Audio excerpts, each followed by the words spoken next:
Okay, we have Cedric with us now.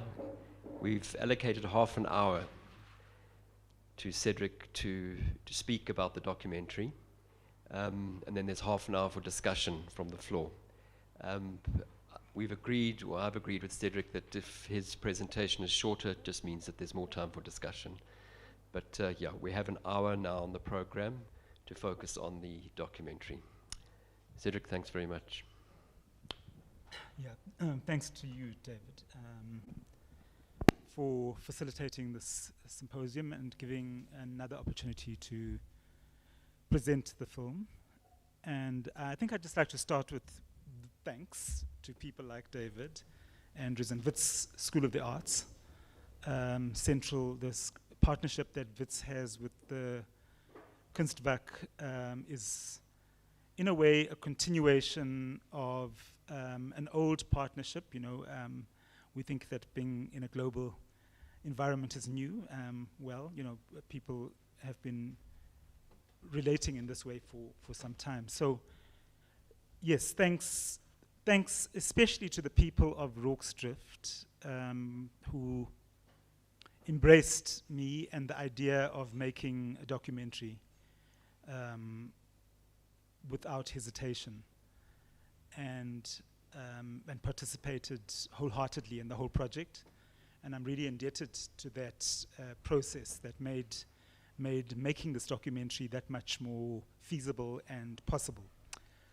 Of course, thanks to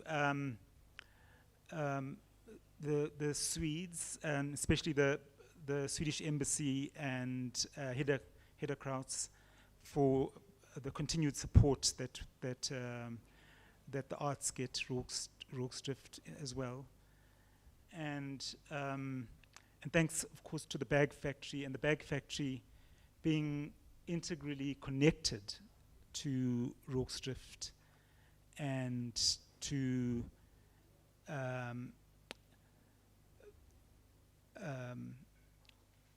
and being part of the whole culture of creativity, and that we are able to be hosted in this place and show the work in this place is fantastic. So at first I thought perhaps I'd talk a bit about the making of the film, but actually I think, given the nature of this gathering, the symposium, I think that perhaps it's more important to talk about other aspects, and to talk really about, to a degree, what Rorkes was, what Rorkes was. And I say was in somewhat of a qualified way, because as I understand it, the crisis that you might have seen in the making of the film continues, and Rorkes is still in a very critical position. But that's not why I made the film. It wasn't to try to avert a crisis. When I looked at Rorkes and I weighed it up as a kind of a possibility of a subject matter for the making of a documentary, it was to use, I use that word in a qualified way, but to present this extraordinary case study that is Rorkes as a way for us, those of us who have an interest in being creative and have a belief in the idea that creativity in itself can be something that is of use to a people and a country, and to use and to present this extraordinary study as a way for us to see, with hindsight, in quite a condensed, and with the benefit of people like Philippa Hobbs, who I must also thank so much for being offering her expertise and her knowledge on Rorkes Drift to allow us to, as we were able to do in reading her book, and using this as yet one other vehicle to see, the difficulty of development. I use that word in very generally and loosely, and just exactly how full of pitfalls development in this Southern African context can be. But I thought I would just to keep this discussion, my presentation concise, I would focus on one aspect that emerged from what from Philippa's insights. And Philippa spoke about, right towards the end of the documentary, about what it was that made Rorkes Drift the extraordinary project that it was. And I think that idea that she spoke about, for me, and if I'm wearing my creative hat, is an idea that animates, and an idea that motivates, and an idea that drives one through the difficulties and the challenges that we feel, and that all creative people experience around the world, but that we perhaps particularly here in South Africa feel in quite experience in quite an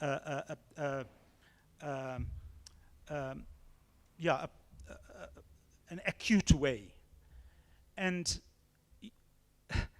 she spoke really about this notion and an idea rather of utopia, that Rorkes Drift was a utopian idea. And generally, when we think of utopia, we don't think of it in a really positive way. It seems like this irrational idea that is it's a dream, as she said. But this dream became a reality. And this reality existed for longer than any other arts and crafts center idea in this country. So the notion of a utopian idea, in fact, was proven to be something that was fairly sustainable and fairly enduring, especially if you consider the rigors that this utopian idea was put to in a Southern African context. When I thought about a little bit more about this idea of utopia, the idea of two young Swedish artists coming out when they did in the early 60s from Stockholm. Those of you that have been to Stockholm, it's not a kind of place you want to leave easily, especially if you're young. It's a pretty hip, beautiful city to live in, And here you had artists doing what artists do, given the opportunity, leaving that comfort to go to the deepest, remotest part of this country. And I know intimately the place that they went to before they came to Rorkes Drift, which is Xeza. Because my ancestors, part of my ancestors, a great-grandfather, and his father, sounds odd, left Amsterdam in the mid to late 80s and 1880s to go and settle in this extraordinary mountain fasthold, a utopian idea, if there was one, of two people going out beyond the frontiers of the cozy, comfortable frontiers of colonialism, and settling amongst Zulu people and producing people like me. So my mother's family, that's where they originate. My mother's grandfather was that Amsterdam fellow who came out and settled there and married Zulu wives and settled, I can assure you, coming probably from the slums of Amsterdam, in a utopian context, coming from that flat landscape into this mountain with extraordinary mountain water and hot springs and forests and it, so the mission station that Peter and Ulla were able to come to came after this ancestor whose name was Piet Low had settled and opened perhaps an opportunity for them to come and settle there, and so I'm wanting to argue that the notion of utopia isn't as idealistic as we'd like to make it, or as it is made out to be, because generally, when we, as I said, when we think of utopia, we think it's some crazy idea that is just totally not feasible in any way. But actually, we see that in fact, to this day, my relatives are still living in Xeza, and I visit them. It's a place that it is part of my landscape. It's part of my map. That those people continue to live there in great harmony with the Zulu people who they are absolutely part of. There are ancestors there of mine who only speak Zulu. They're unable to speak English, and so what I see in Rorkes Drift is I see a utopian idea that was exposed to the rigors, for instance, of apartheid, where because of this, in fact, this artificial situation where it was now at some point located in white land. Well, just a little bit earlier, I met a relative of mine, and I'm quite certain she's a distant relative, by the name of Rorke. And she's here because the Rorkes are a very famous surname in KwaZulu-Natal. Most of them are brown-skinned, and they originate from the ancestor who Rorkes Drift is named after. So before the war, there was an integration taking place in this place that was interrupted. There was a utopia taking place that was subjected to a dystopia. So that dystopia was what this film started with, that war that interrupted utopia. So when the utopia is presented by usually authorities as this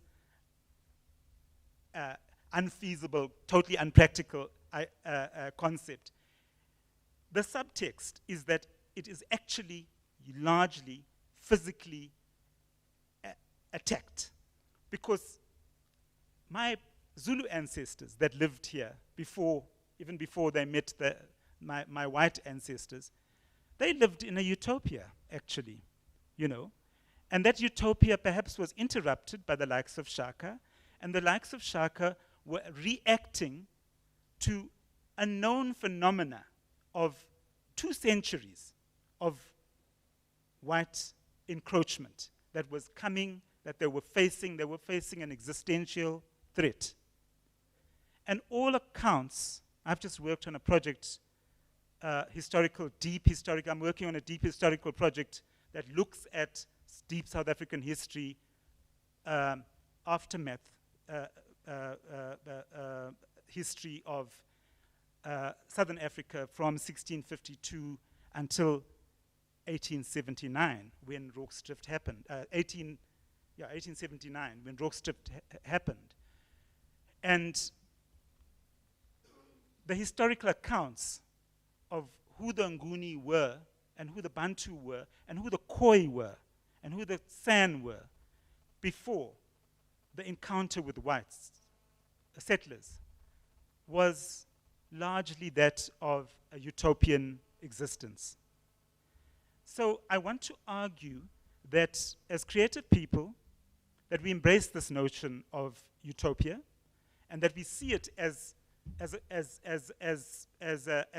counter, or as the original, which is then countered by the dystopia that we are embedded in today, with 1 in 4 South Africans going hungry every day, every night, largely children. That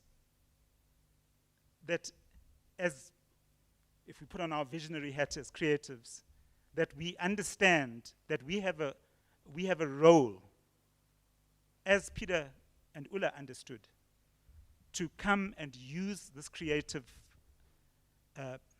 ability that they had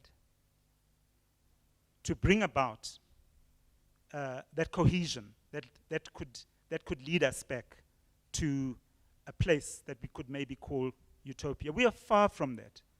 We have a minister of economics right now that I learned a week ago, that our minister of economics' main advisor is one of the most radical, right-wing, fundamentalists,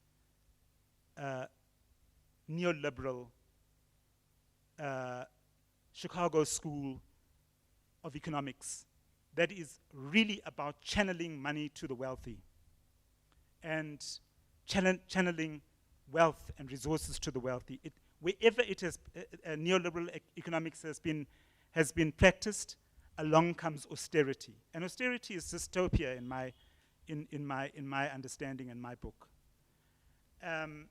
So I speak here as somebody who's made this film, as somebody who works as an image maker, and as somebody who makes images that are largely about trying to understand this country that I call home, and to understand what it's, how it comes to be where it is today. And I come to an understanding that nothing is cast in stone, that we live in this reality, but it's not of our making, really and truly, and that we could change it. That changing it probably isn't going to come through the ballot box in a month's time. That we have to find other ways of doing that, and I have an appreciation and an understanding that the role that artists and art educators in particular do have is to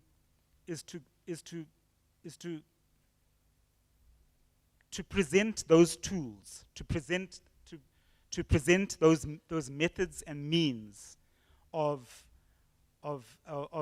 us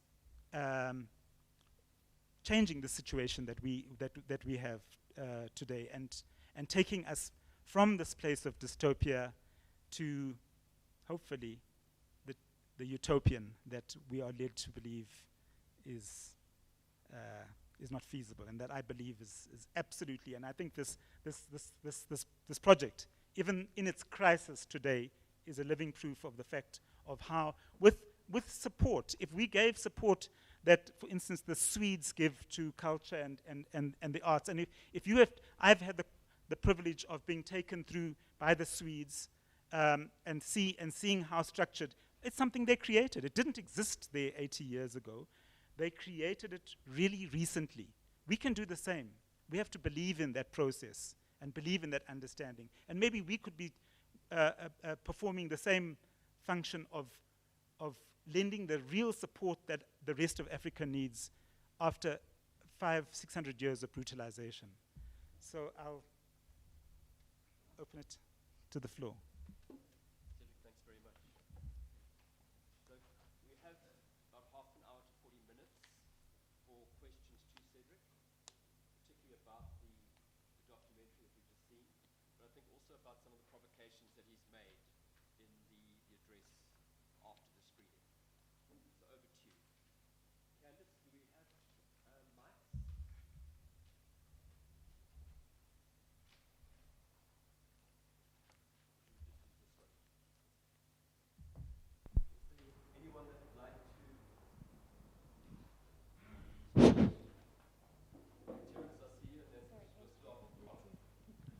Hi, Cedric. Congratulations on a good movie. Just your reference to the art and the movement of art.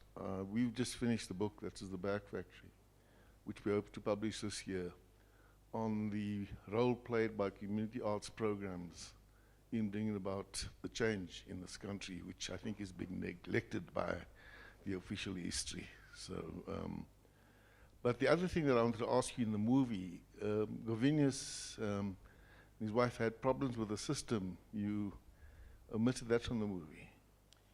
When they PI'd and things like that. Thanks, Colin. I mean, I'm preaching to the converted when I speak to you, of course. In fact, I learned a lot of my guerrilla tactics from you, probably. But thanks for your kind words about the movie. I appreciate that. You know, of course, in the making of this film, and I really need to thank my co-producers and the director of photography and the editor who helped and co-produced. Literally, we produced this film. In other words, we made it happen through no funding from anywhere other than our back pockets. We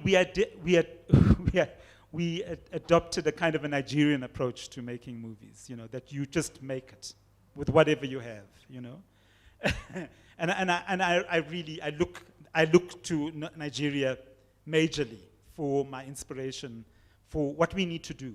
You know, but it has, of course, it also has its shortcomings. So we were very much aware of Peter's existence, but we had no means of communicating with him easily, and we made some decisions that there were people that we were just not going to be able to reach, and so I'll be actually very honest with you. I had the opportunity through David and through the Kunstwerk to meet Peter last year and to see the film that you will see tomorrow. And I had some inkling of the harassment that he was subjected to. But I had no idea that it was to the degree to which he was present last year, that he spoke about, that his utopian dream was being crushed with such ferocity. And so it is an omission in this film, and you are very fortunate that tomorrow you will hear him speak about it himself.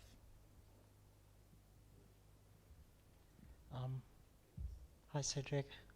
Thanks for making the film, and it's very educational for myself too.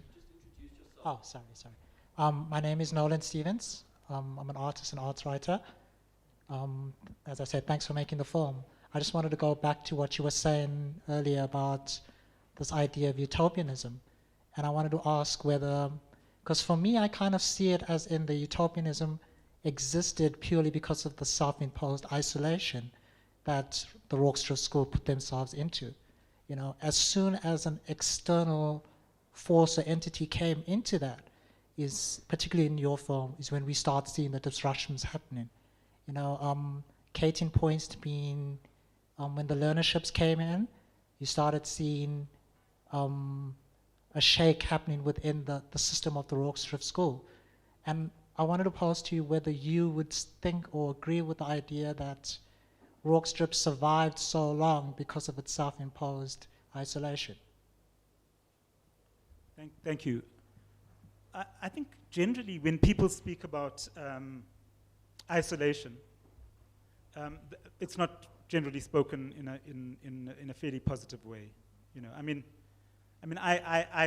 I hermited myself for the last 10 years, and when I left Johannesburg, and people understood that I had gone to the equivalent of Rorke's Drift in deep dark KwaZulu, most people thought that I had committed harikiri. I had killed my creative possibilities. And in that isolation, I actually produced 2 books and pretty much two films. So I'm just countering what you're saying by that. By the general knowledge is that isolation is not a good thing, right? That you need to be networked. That's what you hear about today. You need to be networked. You need to be at the coal face of, and Johannesburg certainly is that. You could do better. You could probably go to Berlin. You know, there are other centers that perhaps people who are inclined to think that way. But in fact, by the time these disruptions happened, the art school had been killed, actually, in 1982. It was long gone. So, in fact,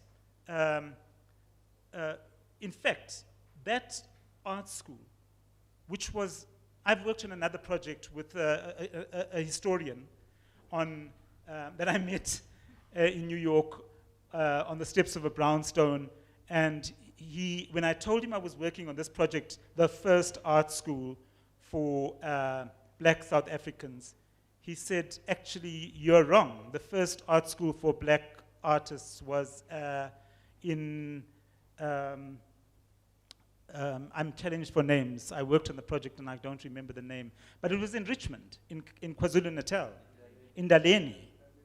So Ndaleni wasn't Rorkes was a far more pure art school. Ndaleni was a teacher's training project, an apartheid-driven teacher's training project, which was skillfully used by people, including artists,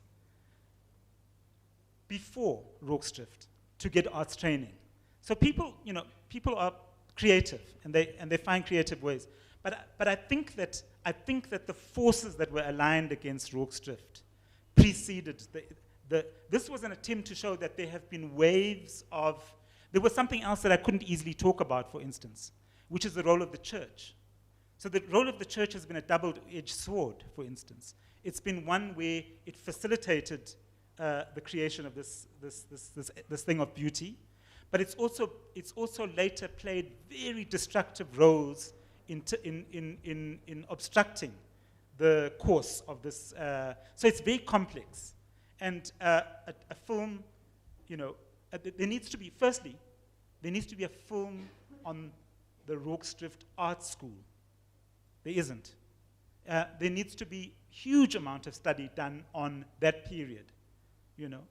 I've known this fellow here, Pat Mutlao, from when he was a young man, and I was also much more sort of younger back then. And we are getting on in years, and that history is fading.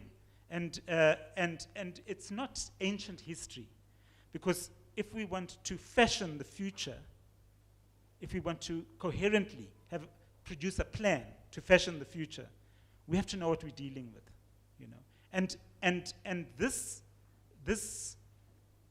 cocktail, this recipe that was Rorkes is a rich mine of information in terms of all these things, these valid questions that you're asking, and for us to produce answers. I worked on this project for maybe, even though it was over a few years, it really was a few months. So it needs far deeper study. Thanks for that question, though. I think, Terence, you wanted to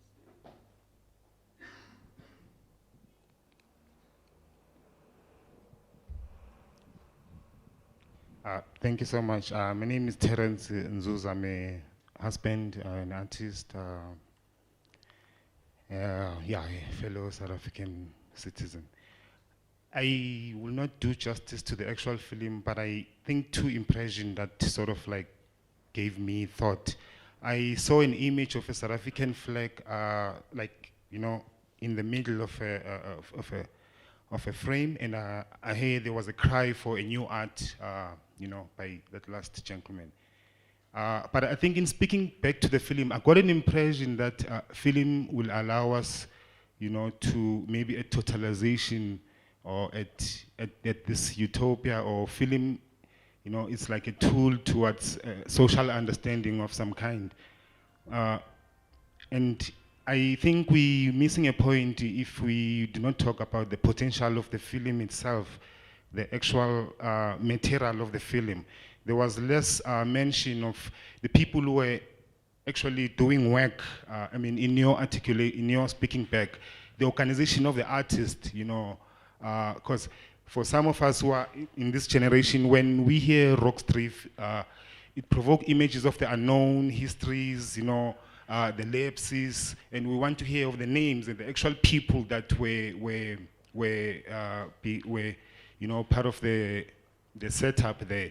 I stand to be corrected, but I got an impression that this film will sort of like play a political role in correcting some of the inequalities, which also for me is like a seeking of that utopia, which I think it's So I don't know if you want to. Okay, thanks, Terence.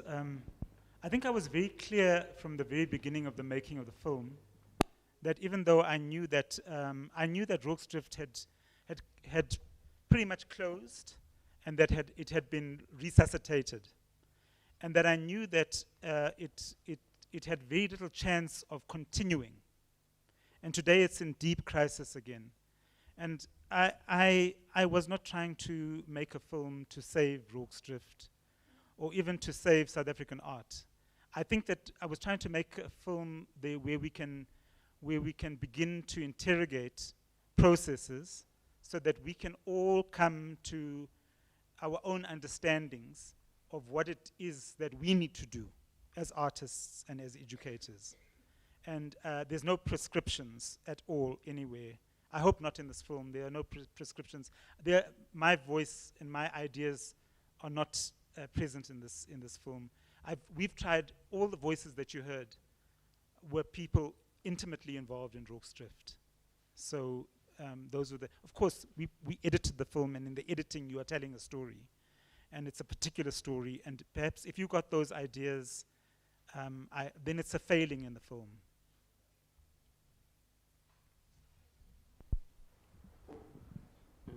Good day, good afternoon. My name is Thabo Lesoro. From South Africa, originally from East London. Thanks for the film. I thought it was like, it gave me a good visual representation about the area in which you're speaking about, obviously the landmark site, which is Rorkes Drift. But my reflections are more about the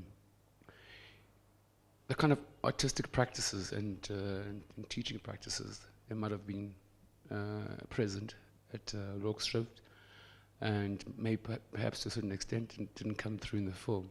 So what my reflection is like, could you tell us something during your documentary process, and in speaking to some of the interviewers, what they thought about the teaching aspect of Rorkes Drift? Because it does come through in terms of how the wheel was better aided techniques to create ceramics and pottery. So that came through in terms of the engagement with the teachers from the post teachers from Sweden and stuff like that. And I think there are similar examples if you look at like Wham from Makanda. There was also great cooperation with the Swedes in creating the work of the art center there. But when we reflect around teaching practices, how's the craft component, the ceramic component, looked at from a fine art discipline, and compared to what was happening in others, in maybe bilateral countries like Sweden, you know what I mean? So if we look at that model, is there something else that was desired as an utopia by some of the teaching staff that came from the urban areas? Can you maybe give us a remark in interviews that anything come up around that? But it's just it's mainly more to ask how fine art featured as a teaching practice within Rorkes Drift. So were there also paintings perhaps that came through from the space? I guess also innovation and industrial design, was it thought about in terms of like how the artistic and fine art development as a teaching practice? I hope I'm not too long, but those are the aspects I wanted to ask about. Thanks. Yeah, I mean, the focus of the film wasn't on the Rorkes Drift Art School. It was on the Arts and Crafts Center that existed, that was still current and existed at the time of the making of the film. So, as you are aware, the art school had long since ceased to exist. And so that made it not that easy to include. We had to make decisions, editorial decisions, about how much we could include of that process, of that, it really, the film perhaps is not even 10 minutes does it dwell on the Rorkes Art School, which is why I say that requires a full documentary of its own. It requires books to be written about that process, and this is inadequate in dealing with it, and we certainly didn't make it a focus.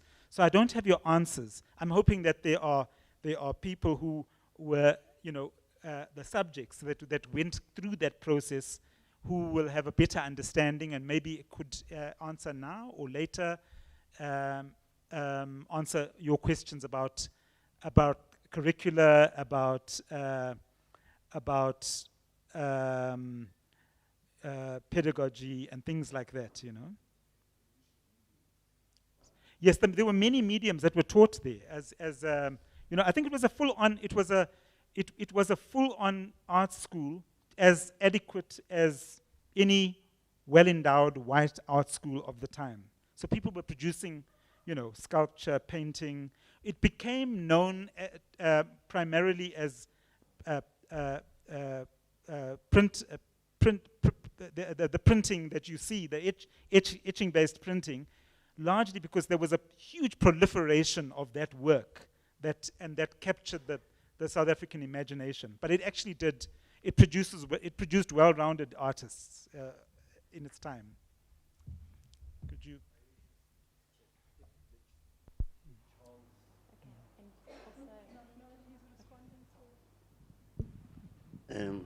I wish to commend you highly, Cedric. From way back when my name is Charles Ngozi. I come originally from Devon, but I've been living here from 1982, 81. So, being an ex-student of Rorkes, I also found myself working in a community arts development. But now I'm talking about the spin-offs of the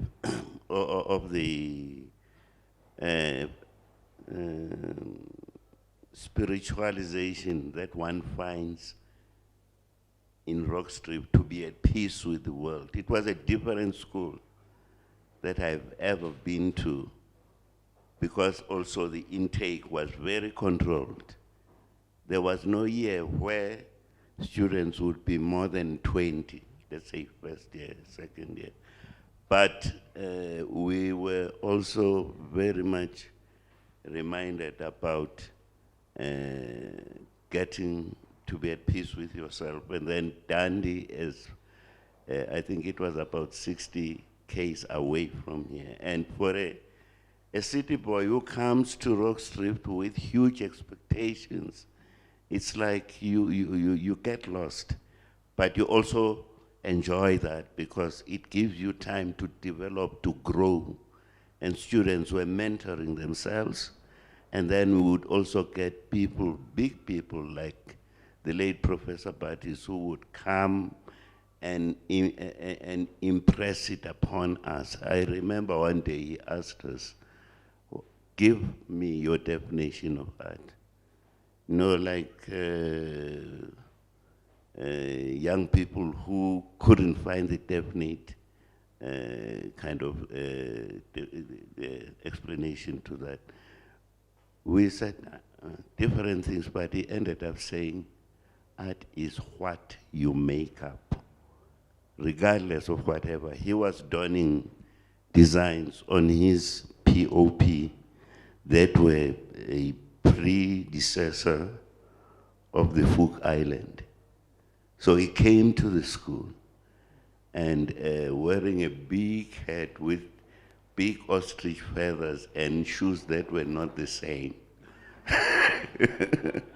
And he had a wonderful sense of humor. So we met people like David Goldblatt, like Sean, I've forgotten his name, his surname, and Bill Ainsley, who were external examiners. And we found solace and introspection. And I remember John Mafangejo would say, stay in the students' residency program for 3 years in succession without ever dreaming about going home, past the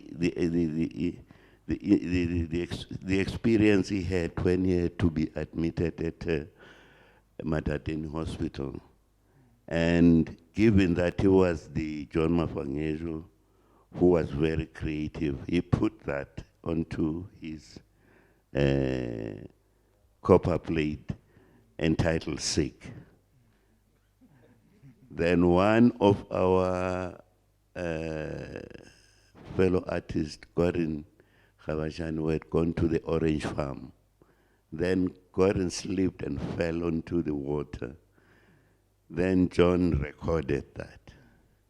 So for me, this film brings back, when I see the buildings and where my room was, I was sharing that room with Mzwake, Mpati Kotrin, and all the other guys were there. And I'm also taken aback when I was left with Jules, trying to print the crucifixion series that I had to print copies for the school. Then there was lightning like I had never seen before. So for me, that experience of having seen a school that afforded artists, you know, a soulness of the mind that you want to do this and that. From Bill Ainsley, we learned a lot. And through Bill Ainsley, John Lovu got an opportunity to go and open, direct a school, Abangan Open School, that the leader of which was Jigs here. So I'm saying your project is very good. It's very good that it jogs the memory in retrospect.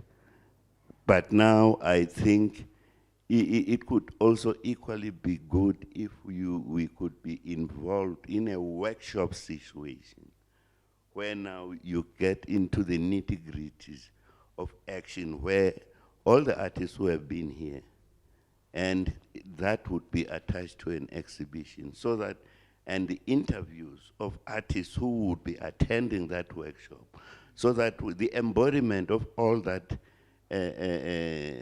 spiritual curve that brings back memories, then it could add.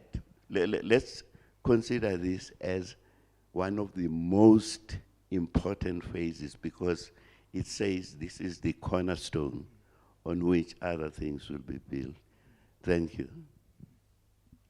Thank you, Brother Charles. I appreciate that.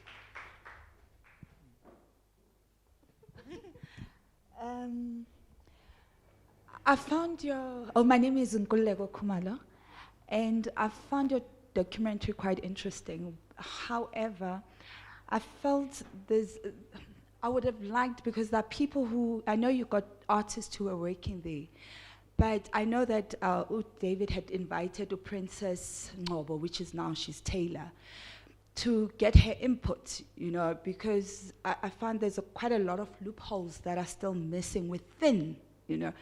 And something that she had said, which was quite fascinating, that a lot has been written about Rorkes. Not even one researcher has actually came and said, can I dedicate something for Rorkes?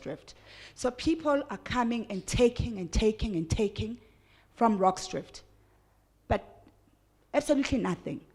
And something which was quite interesting from your documentary as well, in terms of the Rorkes, the book about Philippa Hobbs and Yes, the power of print. You see, I found there's a lot in terms of that as well, because a lot of people base their research based on that book, but the inconsistency of the information within that book, it's quite questionable. I mean, I grew up referencing that book, only to find out a lot of information in that book, it's not so accurate, you know. So I think, this is just a comment, I think the researchers and people who've been working on Rorkes Drift, what is it that they're giving back to Rorkes Drift? Because they've been taking and taking and taking. I mean, we are in this situation, yet again we're here, but who has actually taken the time to say, this is for Rorkes Drift. We are raising funds for Rorkes Drift. We are doing this thing to empower Rorkes Drift. So it's just a comment. Thank you. I'd like to try and answer it, because I think I might have something to say that you might find of interest. For instance, when I first had the idea to make this film, the film that I envisaged was, the story was going to be Princess's story. It was going to be through her eyes, narrating her experience of Rorkes Drift. Because I first met Princess in 1985, and when I first visited Rorkes Drift, and I visited Rorkes Drift almost every year until Princess was ousted from the center by Reverend Zulu. And I stopped visiting at that point. I did go once or twice because I had a connection, another connection to Rorkes Drift that was via somebody who was connected to Reverend Zulu, but it soon stopped because I recognized that through Princess's story to me, that a great injustice had taken place where she was literally frozen out through church politics. It's not in this film because there are things that I was not able to tell in the story. So people are quite right. There are huge, I had to make choices about what could be in, because people were still working and living there. So when I approached Princess, the first person I approached, I went to Rorkes Drift to approach her, and she refused to work on the project. And so for 6 months, I walked away from that project for 6 months thinking that I would not be making it. But then I came to a conclusion that Rorkes Drift was bigger than Princess, and that I needed to continue with the project. And so I had to continue with that project without Princess's participation. And it's a flaw, it's a problem, but it's one I have very little control over. And perhaps Princess might feel at some point able to share I respect her decision not to participate. With somebody like me, I'm still looking for the reasons that she had for why she would not work with me, because I had worked with her for many years. I built a darkroom in Rorkes Drift. I documented a whole lot of work. I did most of that work pro bono. I traveled long distances almost every year to be there, to contribute, as you say. I dreamt up ideas for residencies, for ways in which we could. I had sleepless nights thinking about how does one save this place. And then I realized that it's bigger than, the saving of Rorkes Drift is beyond me, actually. And that the best I could do was produce a document as limited and as flawed as it is, that might inspire other people, because I think that's Rorkes Drift's greatest strength, is that it serves as an inspiration. And that's why I spoke about utopia, somewhat tongue-in-cheek, about it using Rorkes Drift as an idea to galvanize us. That we don't need to come from Stockholm to come and create Rorkes Drifts. We are here, around the country. That's what we do. Already, Rorkes Drift in itself has done that. There are people like Charles Nkosi. there are many others who have gone into sometimes equivalents of Rorkes Drift, far-flung art centers to go and contribute, to give back to the country. Because it's not just about Rorkes Drift, it's about this, it's about us, who we are as people, and how do we nurture and feed ourselves spiritually, culturally, artistically. So we all work within our, within the strictures of our constraints. We have many constraints in this country, many, many, many constraints. Our biggest constraint is that we have an ineffective government that is unable to fulfill its mandate. But we can't rest on our laurels and do nothing and throw up our hands and say, we must do the little we can do, and learn from people like you as well about how we can do it better. So thank you.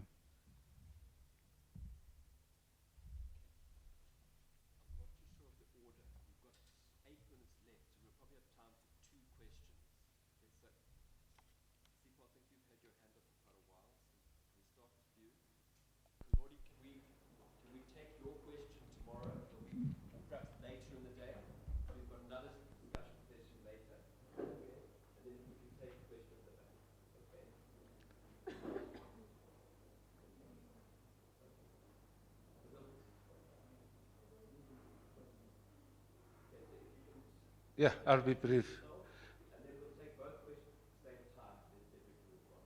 Okay, my name is Sipho Ntanda. I'm going to be short because giving biography is not part of the introduction. Cedric, thank you very much for the film. And then for me, what it does exactly what David was saying about the symposium that they had in Sweden last year, where the key thing or the outcome is to look into the future. And it does raise questions that we had a wonderful institution. These are 4 guys sitting here who are epitome of representing that institution. Now, to my colleague, Guli, she's right. We now, like Mandela said, it's in our hands now. I think the university, especially you, David, we're pointing at you now. I think the university, with all its resources, should direct itself to what can it do to take this art education forward. Because truly speaking, there are so many dissertations and theses that have been written, books and all that. But the key thing is that what are we doing as a country? I don't want to talk about the Department of Arts and Culture, neither do I want to talk about the Department of Basic Education or Higher Education. They're a disgrace. We need to begin a new activism that will take us, as you put it, Cedric, to say, what do we do going forward? I'm very pleased that at least you provoked through your film and then you showed you left those gaps, because that was not your intention. It was the intention of the symposium to take the lead and say, how do we fill in those gaps? Thank you.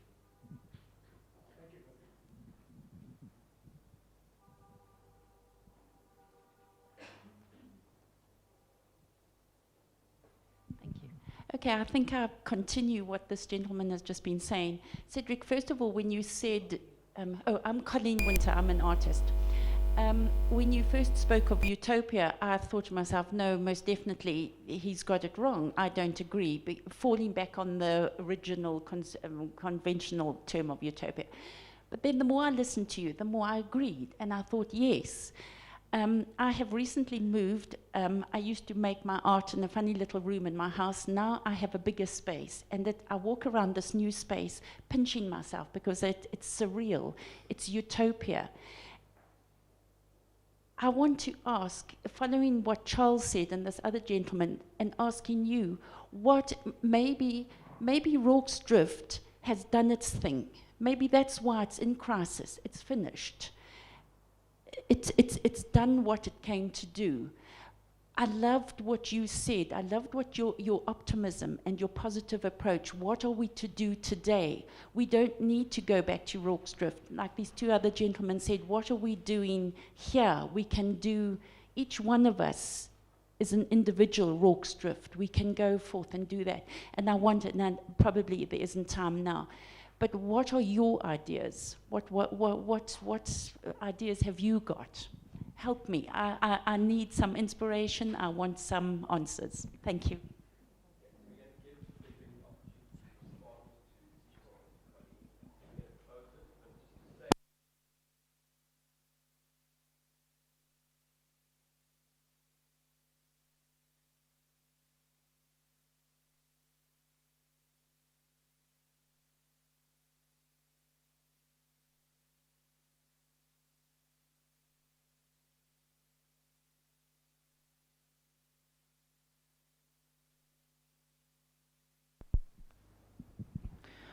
Well, to Sipho Mdanda, I just want to say thank you because I know that you're in the trenches as well, and we all are.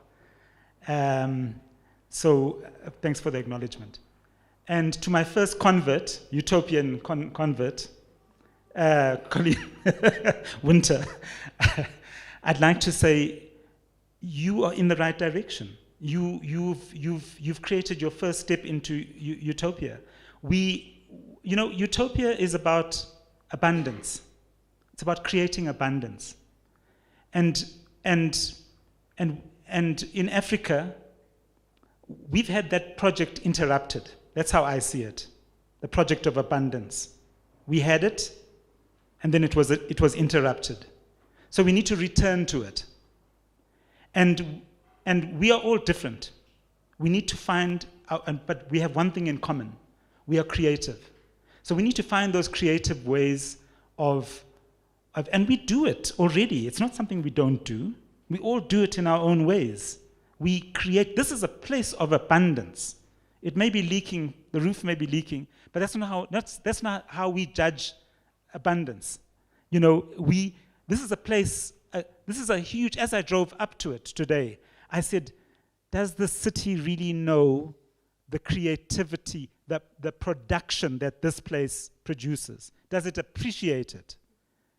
And that's all I'm talking about, is a return to a turn away from austerity, which is what our Minister of Economics is talking about, and our government, saying you have to tighten your belts, we are going into austerity, and yet we see GDP, we see all these markers, we see the number of billionaires who are created.